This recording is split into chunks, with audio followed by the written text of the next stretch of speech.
Shelley, thank you so much for joining me on my podcast today. So excited to be here. Yes, well, I am a huge admirer of all the work and all of the amazing things that you do. And of course, I started following the Female Quotient, and that's how I got to know who you are. And I just see that you're just traveling the world right now, very, very busy. Things are a little crazy now that travel's back on. Well, it's really amazing. I just came back from France and it's as if COVID doesn't even exist. Everything was open. People Wow. were out and about eating lots of bread. The bread in France is Oh, so good. I And know. 2 meals a day, 3 baguettes a day. It's like, yeah, it's not fattening. No, not at all. I am with you when I've been fortunate enough to travel as well. And I told people I could just live off like a baguette with butter or a little cheese and I'm good. And wine, of course, especially in France. Oh my goodness. Well, that's amazing. And how was the traveling climate? I mean, I'm curious because I haven't gotten on a plane yet. And I have my first trip in September. And what's it like out there?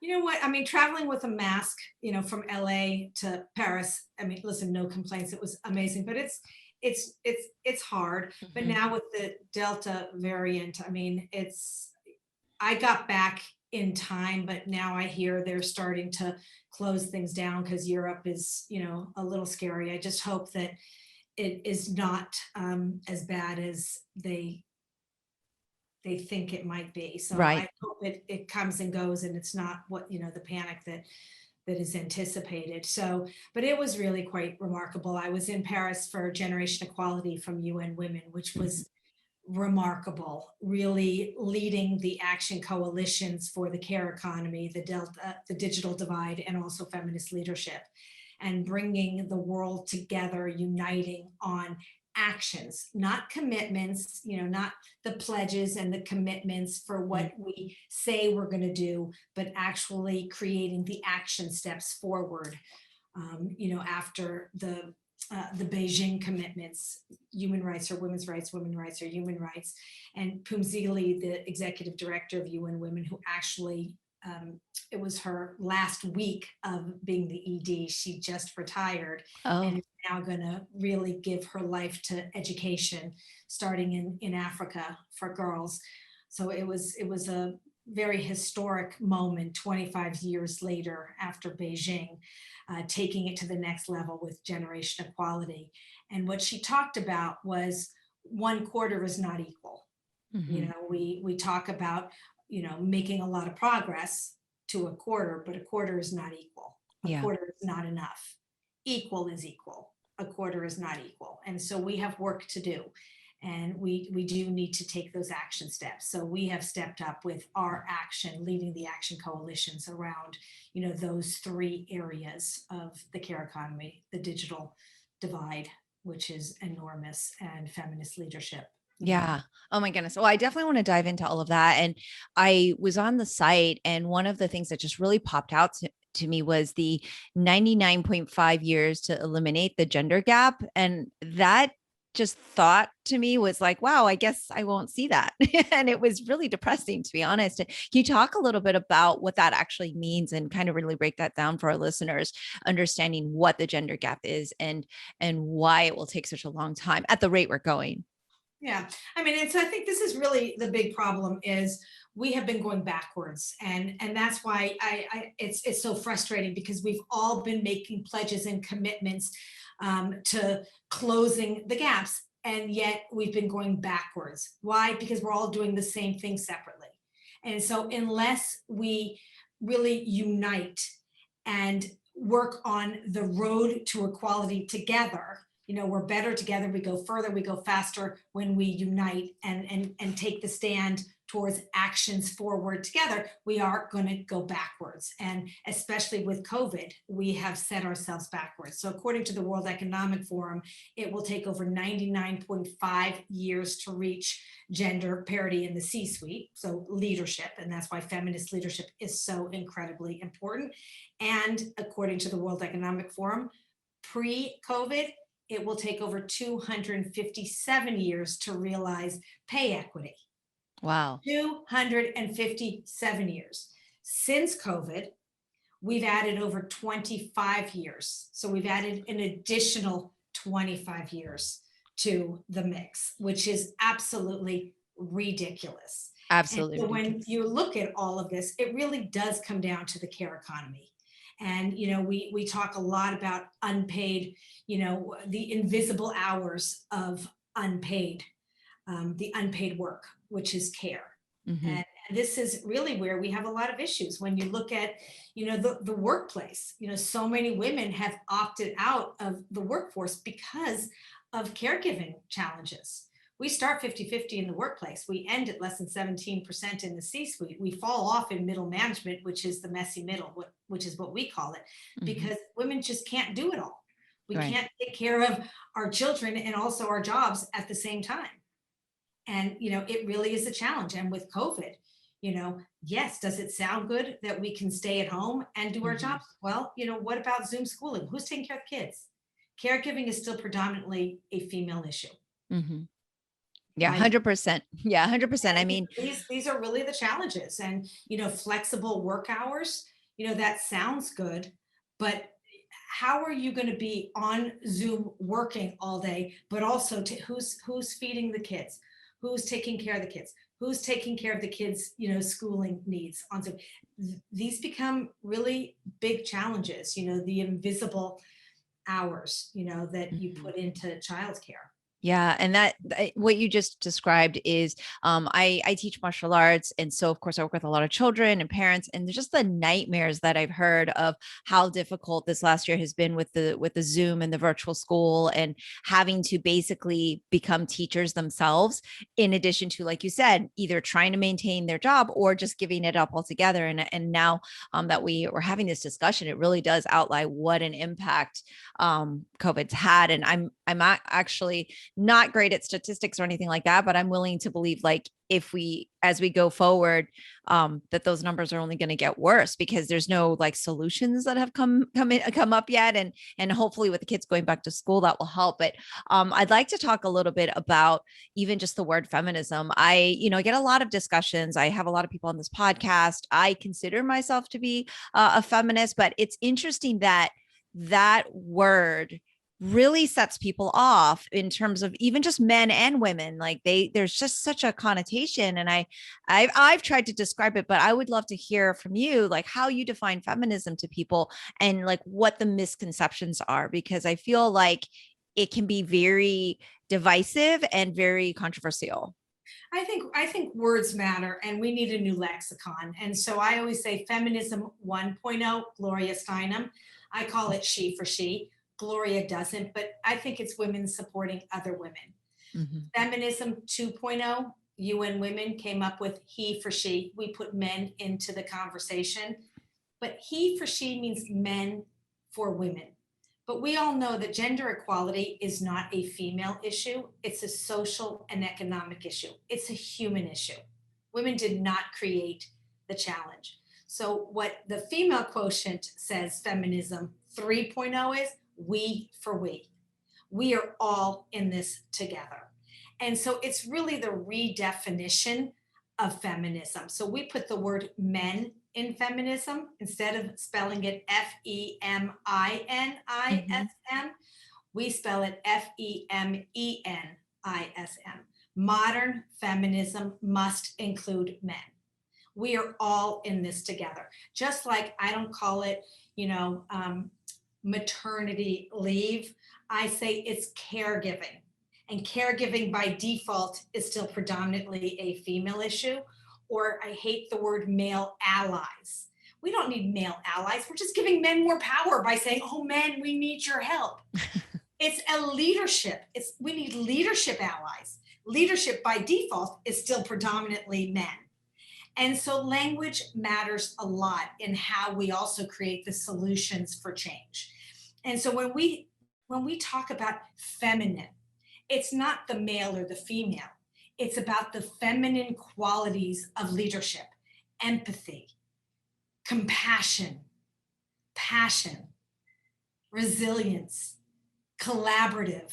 Like these are all the greatest qualities of leaders today.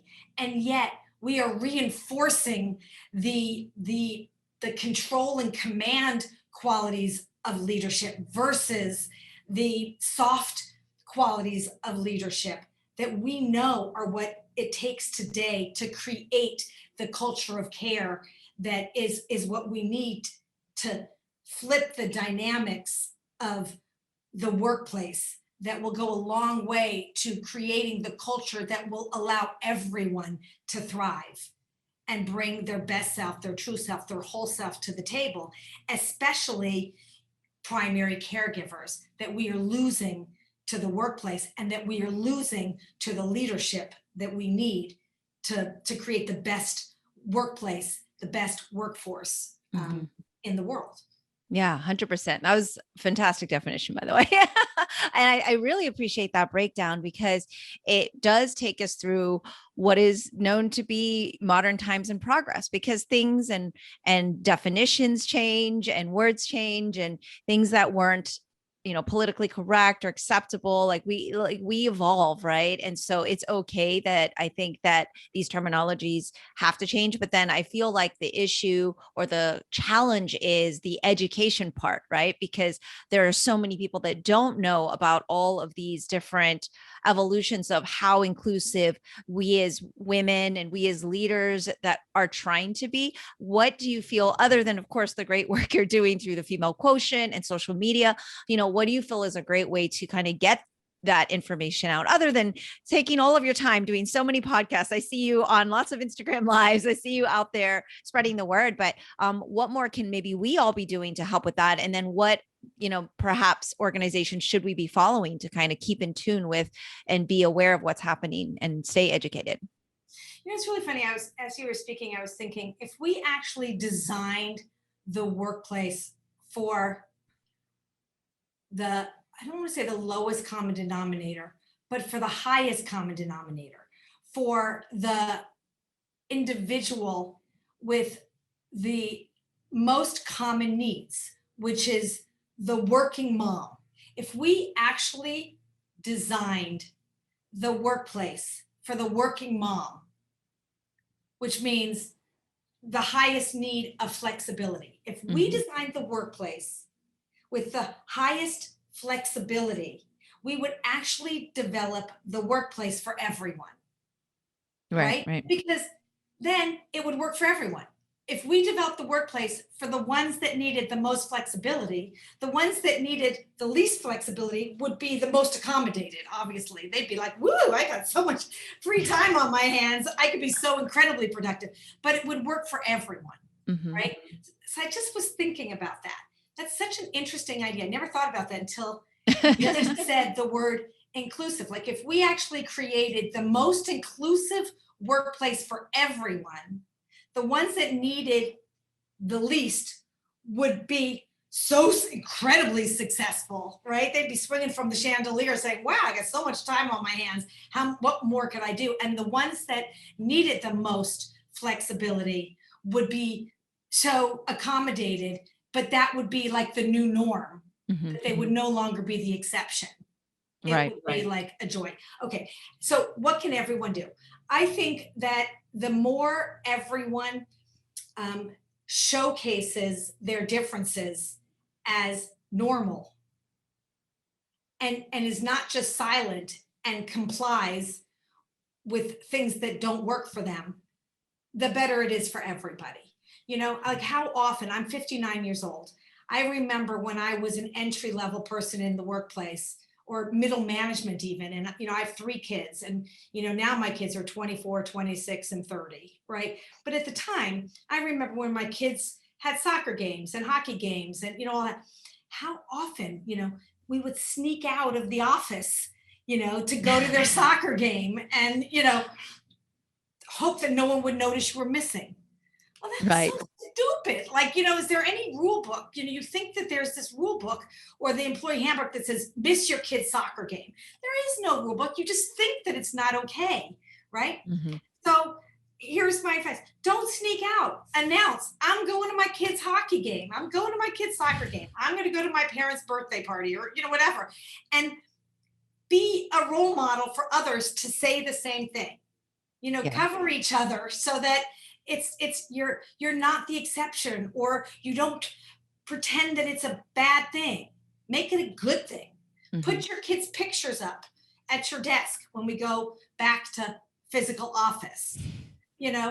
Say to your colleague, I'll cover you tonight so that you can go on a date. Like, don't wait until you're 65 and retired to go on dates. I'll cover you on a date so that you can, go out with your husband for dinner. Mm-hmm. Right? Like, share the load so that you all can have a life too. Yeah. There is such thing as having one life with many dimensions. It doesn't have to be an either or, it can be an and. So, I think that's what you can all do for one another, is realize that you can have a full life with many dimensions. It can be an and live life with no regrets. You never want to look back and say, shoulda, woulda, coulda. Right? Yeah, 100%. Yeah, 100%. It's like, don't wait for later in life. It's like, God darn it. Like, why was I so silly? Like, I promise you, there is no company handbook that says you should miss the moments that matter. Mm-hmm. No one is ever going to remember the meeting that you missed, but the people in your life will remember the things that you did not prioritize. So, don't wait until it's too late. I just want to say that. So share that on social, listen to those podcasts that give you that advice, do those kinds of things, and, join, the groups of women that are the ones that aren't complying to legacy leadership and just following, in the footsteps of those that encourage you to, follow the rules, the old school rules, because I can promise you, as chief troublemaker that has been well known to break all the rules that make no sense and write the new ones, it is okay. And the new rules of the workplace are good, and they're the ones that should become the new norms, because it works, and you will be just fine. And I promise you will thrive and leave a new legacy of change. I love that. And what you just said really resonated, because that is something that we as instructors are always trying to teach the younger generation as well. It's like, think about what really matters in life. And yes, school is important. Yes, work is important. But like you said, you're not going to remember that meeting versus your grandparents' 80th celebration or anniversary. And these are things you can't get back. And I love the combination of, what you talked about in the beginning of that start, which was, creating that new norm and creating a workplace environment that is conducive to allowing for someone who has a soccer game coming up, or someone who has family, or somebody who has a life where they need to go out and meet someone and find their partner, et cetera, et cetera. And I think that would all work nicely together. It feels a little idealism, but at the same time, why not, right? Why not make that the new norm? And I feel like us as a country, especially in the United States, you look at other countries and they take like a month off. They have a lot more holidays. They have their work-life balance is a little bit different. And I really feel it's very odd, but in America, we overwork, underpaid, obviously, but also I think we work inefficiently. So they make you stay in the office for these 8 hours. But when I talk to a lot of people out in corporate America, they're like, yeah, I really just do like 2 or 3 hours of work. So I feel like there's definitively some room to restructure things where people will work harder,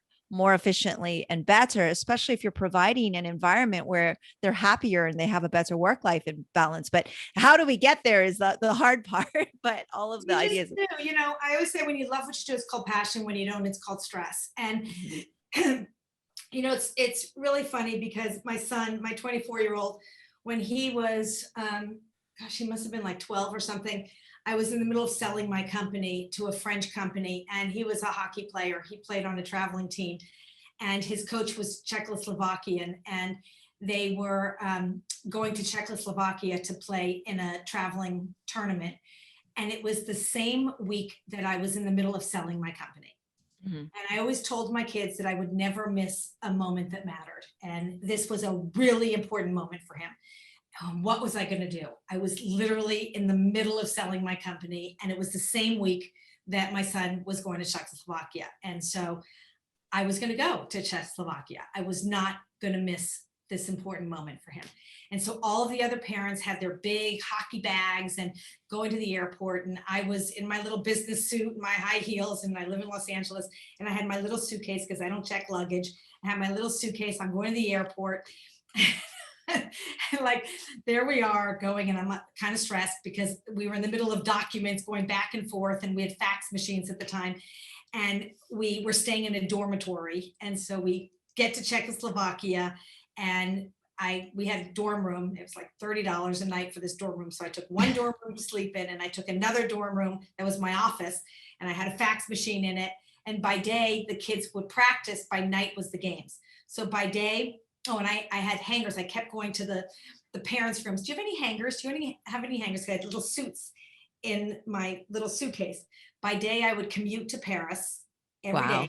I'd go back and forth to Paris. By night, I would change from my suit to my sweatpants. And I'd be the loudest parent in the arena. Go, Jake! So that my son would see that I was in the stadium. And I would, faxes going back and forth. And I'll tell you something, my son will never forget that I was in Czechoslovakia with him. It was exhausting, but I was fully present. And I sold my company, and I did quite well. And, it worked. And so everything is possible if you believe it to be. There's always a solution. And I'll tell you, so many years later, my son will never forget that I was there. He doesn't remember the blips. I don't remember the blips, and that's what matters, and I'll tell you something, and for everyone tuning in, it is not in a textbook. There is nothing that was in a textbook, because had I read the textbook, the classic textbook, I should have stayed put. I should have done the deal, because it was a once in a lifetime deal. But I'll tell you something, that connection with my child and the commitment that I made to him and the commitment that he makes to me, non-negotiable. Most important deal that I ever did was that deal with my son. Mm-hmm. And it all worked itself out. those are the moments that matter the most. And those are the life lessons that my son will take away, and so will I. I love that. And a lot of women listening now are thinking, yes, 100%, I'm with you. But then the reality of trying to ask their boss, or bringing up the uncomfortable subject of, maybe I do know that I'm not getting paid my worth, or so-and-so started the same time I did, and he is now in this position. Those conversations are very uncomfortable. And for women, especially that are not used to being confrontational, or haven't had the practice, or feel just the fact that they can't lose their job because they're in a situation where they're either a single parent and they're barely making ends meet and they don't want to lose that. What advice would you give to them in terms of how to be able to bring things up to their superiors or their bosses and management, and how to have these uncomfortable conversations? Okay, so those are a lot of questions packed into one. Yeah. And there's a lot of different advice for each of those. Okay. So had I not have been my own boss in that circumstance, mm-hmm. So had I been working for someone and I needed the week to go to Czechoslovakia. So if I would have, if I needed the week to go to Czechoslovakia, not negotiating for myself, because that was my own decision. I ran my own company. That was a moment that was non-negotiable. So I would have gone to my boss saying, my son is playing a thing and I need to take a week off to be with my child. If my boss did not understand, then I still would have taken that time, because that was a life decision for me. Mm-hmm. I would have done that, but I would have said to my boss, I will be working, while I'm there. I won't miss, a work moment. And I would have done the same thing. I would have worked by day. I would have gotten all my work done, and I would have figured out how to make my boss understand that it was important. If not, I would have taken a week unpaid leave, because that was important for me to do for my child. So that's one conversation. How to negotiate your value for a raise is another conversation. So for me, I have never appreciated if someone came to me, and I'm going to be a boss for a minute. Great. If someone would have came to me as an employee and said, I deserve a raise, and I went and talked to other companies, or I went and interviewed at other places, and I could make a lot more. And so if you don't give me a raise, I'm going to leave, I would say go take that other job, because I do not, that really bothers me. Don't threaten me that way. If someone came to me and said, I would really like to get to the next level, and I, could handle more responsibility, what can I do to do that? Please let me know. I would love that, to say, well, if you'd like to, you're doing a wonderful job. If you'd like to move to the next level, here are things. I would love someone to do that with me, and, for me to outline how they're doing, and, et cetera. So I think that's a great way. I'll tell you what I did for myself when I sold my company, which I thought was quite clever. Once again, not textbooky. When I sold my company to this French company, I now was going from a company of 250 employees to now a company of 16,000. And the lawyer negotiating my deal on the other side said, okay, what do you want your compensation to be? I was self-employed before I ran my company. And I said, I don't know. I have three options. I can either go outside and find out what other CEOs selling their company make, which I don't think you want me to do. Or I can go inside of the company that I'm selling to, your company, and ask other leaders what they make, which I don't think you want me to do. Or all I want is for you to pay me the same, not more, not less, as the other board members, because I'm now going to be a board member. Pay me the same. I put it on them. Like, why is it for me to tell you what I should get paid? Right. And so she came back to me and she said, okay, you now have the best package of anyone in the company. I said, why is that? She said, well, you put the responsibility on me. And she said, and when I looked at everyone's compensation, there was different salary levels. So I gave you the best salary that, to match, that. And then everyone had different bonus structures. So I gave you the best bonus package. And then I gave you the best equity package. So you now have the best package. I said, great. If someone gets a raise, can you let me know? So I just put it on the company. Right.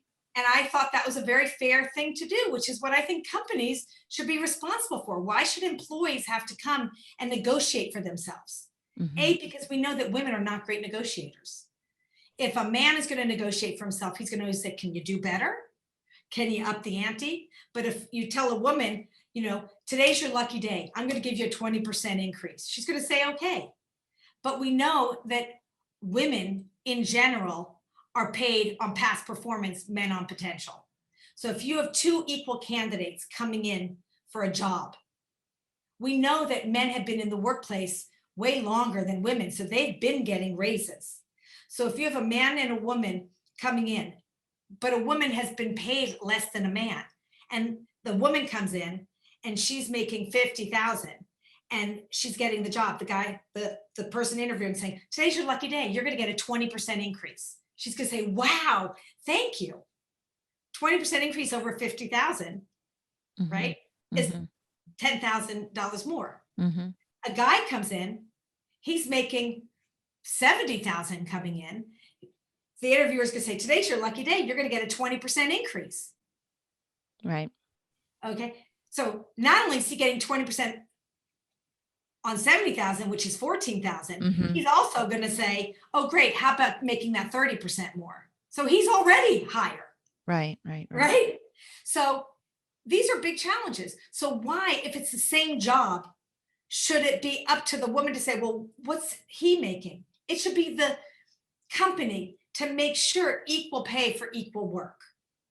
So these are the kinds of things that we need to work on, so we don't even make it the employees' issue to have to make that negotiation. So I would give different advice depending on what the issue is, but most importantly, in general, know your value, know your worth. If you don't ask, you'll never know. The worst thing that can happen is you'll get a no. The best thing that can happen is you'll get a yes. But do it not with an attitude. Do it as an opportunity in a very polite way, with also owning it and paying it forward, and not as entitled, but working for it and working hard and always doing more, and not just putting your hand out and waiting and watching, but pushing forward and being innovative and doing more than you're supposed to do, challenging yourself. Mhm. Yeah. Can you tell me a little about the female quotient itself, and then your work, how you kind of came up with all of this, how it started, and your journey through it? Oh my goodness. It all started by accident. I always say I went from a moment to a movement. So, I started in the business of market research. I'm the pioneer of online research. Have you ever taken a survey on the internet? Yes. So sorry, not sorry. I'm the mother of that invention. So I migrated research from offline to online in a day and age where only wealthy old men with broadband connections were on the internet. So really pioneered something way before its time, which is a whole other story. Built a pretty successful company, was the first really to create it. And then it became a household name. So today, online research is the new norm. Mhm. At the time, people thought I was crazy. So that was a pretty crazy time. I was the only female CEO top 25 in my category. It's pretty lonely at the top. It is true.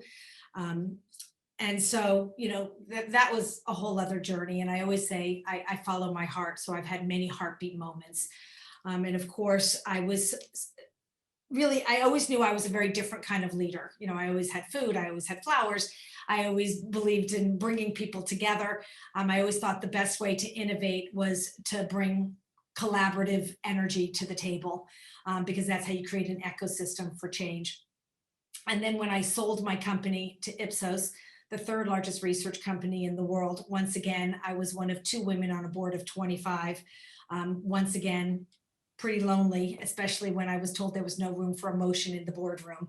So once again, I was part of a boys club. Mhm. And of course, when I was told there was no room for emotion in the boardroom after being a very successful CEO, I had two options: agree or do what I did, which was write a speech to thousands. And it was called Bring Emotion to the Boardroom, because I was no longer going to comply to what legacy leadership was. I was going to continue to keep breaking the rules and making that the new norm. And then one day I decided I wanted to go to CES, the Consumer Electronics Show. Heard there was 150,000 people, less than Mhm. 3% were women. And even though in market research I was well known as a CEO, and I knew a lot of people going into technology, I knew no one. It was pretty intimidating, even for a CEO like me in market research, well known technology, knowing no one. It was intimidating. Mhm. So what do? Two choices again: don't go because you're afraid, and or do what I did, call four girlfriends and say, let's go to CES together and walk the floor. And if you know other women, invite them. 24 hours later, 50 women showed up and we walked the floor together. And two remarkable things happened. One, every guy's head turned, like, where the heck did all of you women come from? And, it was just a really remarkable moment. And it's when I coined the phrase power the pack. A woman alone is power, collectively we have impact. And the second remarkable thing was I was surrounded by people just like me: work life balance, imposter syndrome, getting the best advice from women who have been there, done that. And the Girls Lounge was born. And so I started something called the Girls Lounge, which took on the boys club. The opposite of boy is girl, the opposite of club is lounge. If there's a boys club, now there's a girls lounge. And a lot of women at the time were like, wow, we're not girls, we're women. And I'm like, have you ever heard of a man object to being a boy in the boys club? Never. Mhm. And so the Girls Lounge became a household name. And from 50 women became 350, 350 became 500, 500 became 5,000, 5,000 became 50,000. And next thing you knew, we became a pop-up space at big industry conferences, connecting women across every industry all over the world. And then the Girls Lounge, after we connected women to support other women, I turned that into a quality lounge so that men would start coming. And it was just a safe space for thought leadership at big industry conferences, of which today we do over 70 pop-ups at big industry conferences, from CES for technology to Cannes Lions for media to the World Economic Forum in Davos, Switzerland for world leaders. We are the destination for equality at the largest conferences around the globe. And then the Equality Lounge laddered up to the female quotient. First came the intelligence quotient, IQ, then came the emotional quotient, EQ. Now comes the female quotient, FQ. When you add more women to any equation, there's a return on equality. And so we are now in the business of equality, changing the equation and closing the gap. And that's what we do. Wow, that is quite a journey. I mean, just the pioneering of so many things throughout your journey is really remarkable. What's I know your brain is probably always working, always going. Do you have something that you haven't checked off that list yet? Obviously, we have work to do with the undertaking that you have, but it feels like you are just constantly kind of making your mark in so many different areas. You know, I'm so excited about so many things. I mean, we are really about three core things. One is being coalition collaborators, bringing the industry to work together, because as we started this conversation, we go further faster when we go together. So bringing the industry, bringing Fortune 500 conscious leaders together to close the gaps. We can't close them alone. We got to close them together, period. So that's what we do in equality lounges at conferences, having this thought leadership where, we have a finite amount of money. If we could collate, really curate the conversation, but also collate our finances to closing the gaps, we can really, create these safe spaces in the workplace to close the parity policy pipeline gaps, number one. Secondly, really creating the network of networks, women supporting other women. And we do this through creating the global packs. So our network of women, we have, 50,000 strong, moving to 150,000 women in the workplace all over the globe across 100 countries, bringing women together. People call it the network of networks, women supporting other women across every industry, across 100 countries.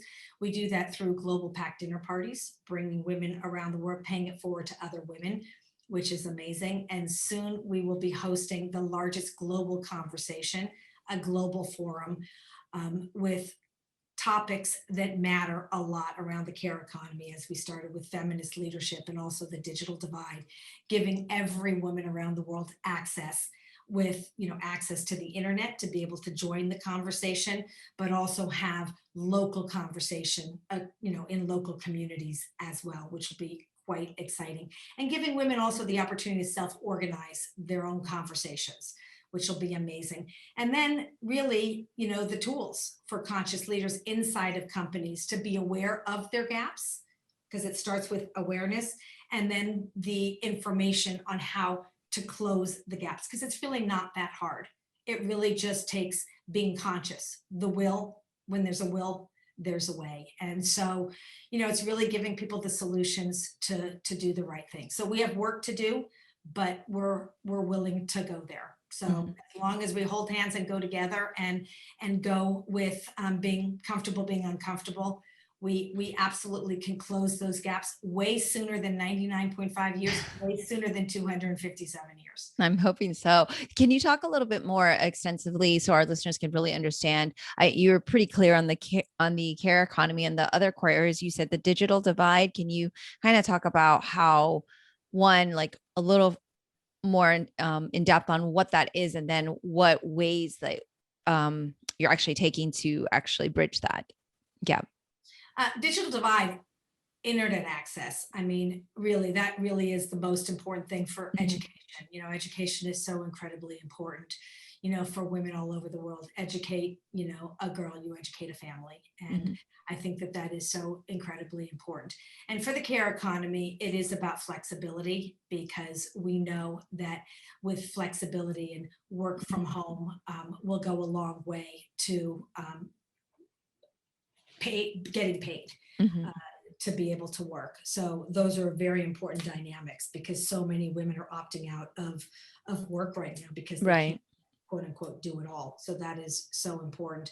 And then feminist leadership, really important to help women get into the workforce, but also stay in the workforce and to rise to leadership, because where we see the greatest fall off is in middle management, because it is all about the care economy. So they all kind of go together. Right. And then you have these pop-ups at these conferences. Can you kind of take me through what it's like to be there? It sounds really intense, but also fun, and like a lot of people. And I know the pandemic must have put a kind of a damper on this last year of conferences and things like that. But I've been to different conferences of all sorts. And I'm so curious about this, the Girls Lounge and how it's evolved and what it's kind of like to be there. Can you kind of paint that picture for Yeah. us?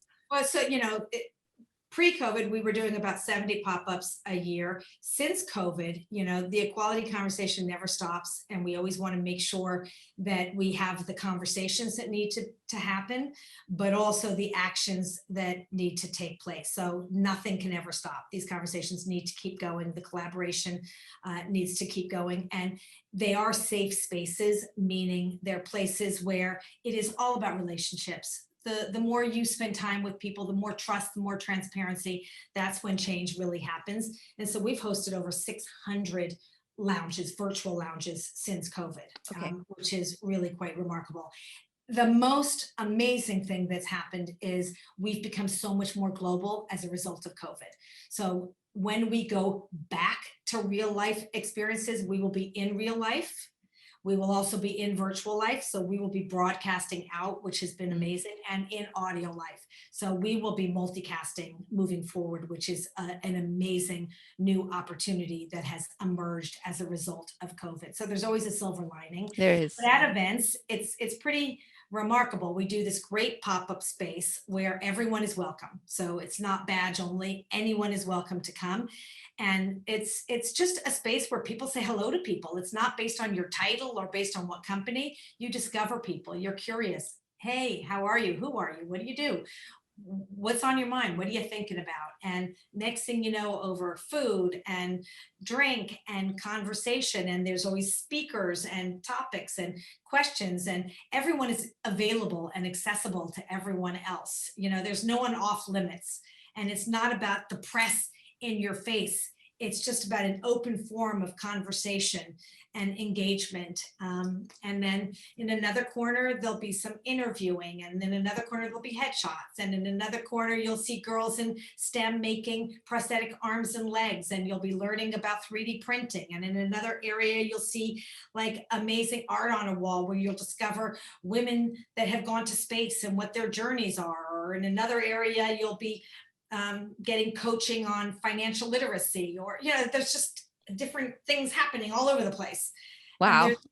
And somewhere else there might be hair and makeup because someone is going to go on stage and she wants to feel good, and somewhere else someone will be rehearsing their speech, or other women that are just doing deals with someone else, and plenty of men hanging out. It's just a great space of connection, collaboration, and conversation. Wow. Yeah, that's quite a picture. It seems like almost like a circus of events. So many different things going on. I love that. And people just find their way, and everyone feels comfortable, and everyone feels welcome, and no one feels alone. So, you come in where you might not know anyone, because when you go to a big conference of 150,000 people, you're lost. You come to our lounge, which is just like a microcosm of the big conference, and you leave with friends. And next thing you know, you feel comfortable at the conference because you now have buddies. Mm-hmm. And then when you have a confidence circle, you then meet other people because you have people that you're with. And then you attract other people. And all of a sudden, like in Cannes on the Quotient, it's like, hey. And then someone's like, who's that? And everyone, then you become as popular. and that confidence is what, gives you that boost to do more business, right? And so that all starts in the lounge. Mm-hmm. I love it. So it's really interesting because, of course, we get to see the Shelley today who has achieved so much and is now creating this safe space and all of these opportunities for so many other women and really paving the way. And also, I know you do mentorship. There's a plethora of things that you do. But was there a time when that kind of drove you to that point? Was there a time when, I know you said it was lonely at the top, but I mean, even getting there, it seems like you've always been very confident and a go-getter, but did you have experiences that has been in the back of your mind as you go to create safe space because maybe you didn't feel like you were in one, or that you were alone and really felt like, there wasn't anyone you could speak to? It feels like you're creating this amazing, I don't want to call it the circus of events, but this, the female, the lounge where you're providing an opportunity maybe that you wish you had at that time.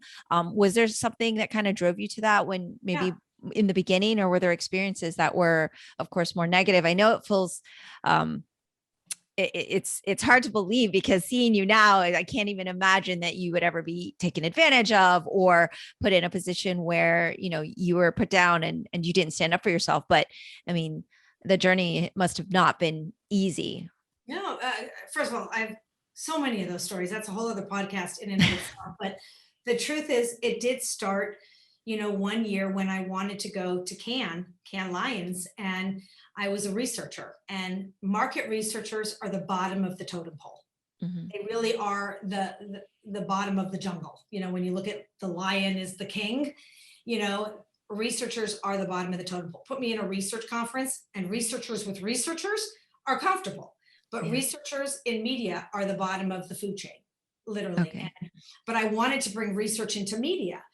But to go into media, not knowing anyone, I don't even know how many people show up at Cannes Lions. And so I remember putting myself in this really uncomfortable situation. I bought a badge, which was really expensive.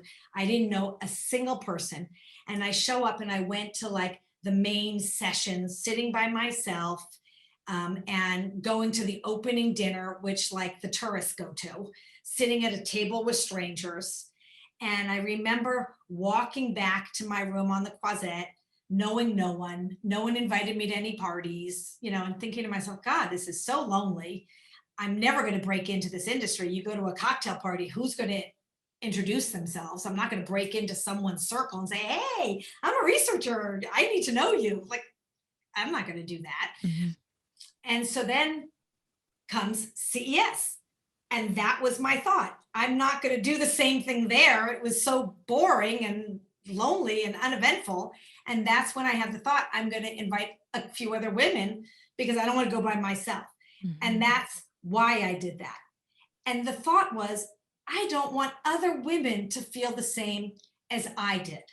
And so if I could create this opportunity to have space for other women to meet other women, they don't have to be me. They don't have to have that lonely feeling that I felt. And then the same thing happened again when I got invited to the World Economic Forum, Davos, Switzerland. Mm-hmm. I already had the Girls Lounge, but a lot of women in finance were like, the Girls Lounge, we're not girls, we're women. And so when I got invited to the World Economic Forum, like, oh my God, the most powerful conference in the world. I'm thinking, wow, we've arrived. The little girls' lounge, which was this little thing at the time, this is a moment of moments. But it was going to cost me $250,000 to set up a lounge there. Wow. We had to use their resources and stuff. And it was a lot of money for the girls' lounge. And I'm thinking, wow, this is a big move. And the invitation that I got was as follows. We want to bring the girls' lounge to the World Economic Forum, but you might not feel welcome.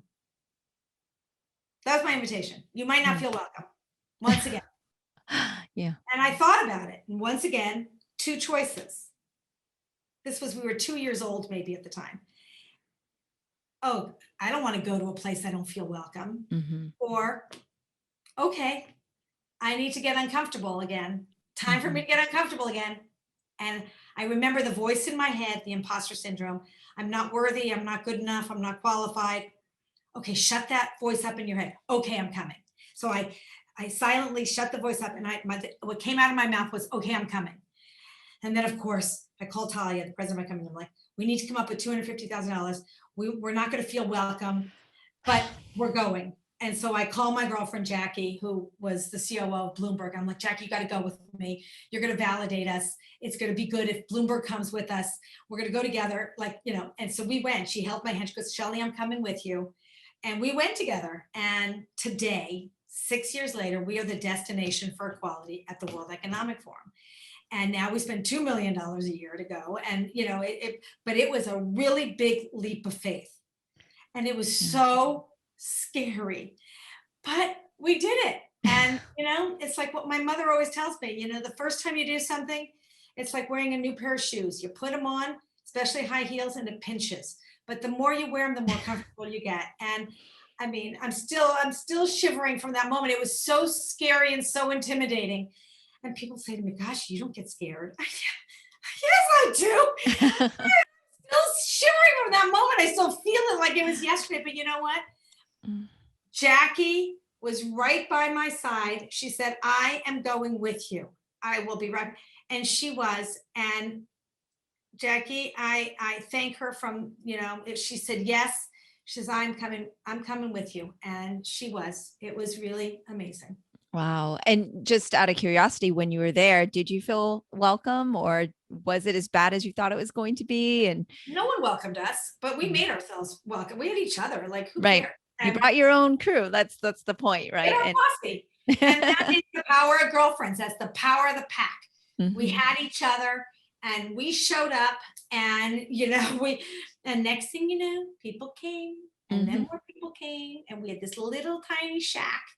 And now we have a 2-story glass house, and it was remarkable. Wow. Wow. That is amazing. I would definitely love to see it all one day. So during this conversation, I know we're running on time and you have a hard stop today, so I won't take too much more of your time, but it's really been interesting because I definitively work in a male dominated world like everybody else, but specifically in Chinese martial arts, there is actually no female word for teacher for me. So I'm a Sifu, and it is by definition a male term. It means like father teacher. It's specifically male. So it's very interesting because in this very thousands of years old traditional, Chinese art form that I'm trying to preserve, at the same time I'm working out of a dynamic where there's not even a word for me, right? But what I have done, and what other women who are in my field have done, is now made it to where some people don't even know that, right? So generations later, they just think the word Sifu means Kung Fu teacher. But those people who read Chinese or know, of course, they'll see it's it's a male term. So I think there's something very powerful in what you shared at the beginning with, even the word feminism, and adding the MEN, and taking words and educating people to know that it doesn't mean what it always had to mean. Like, we can change that dynamic. So now, looking forward, as we've brought, Chinese culture to the United States, it's not known as only men are allowed to be Kung Fu teachers. It's anyone can be a Kung Fu teacher. And that term is no longer a male term.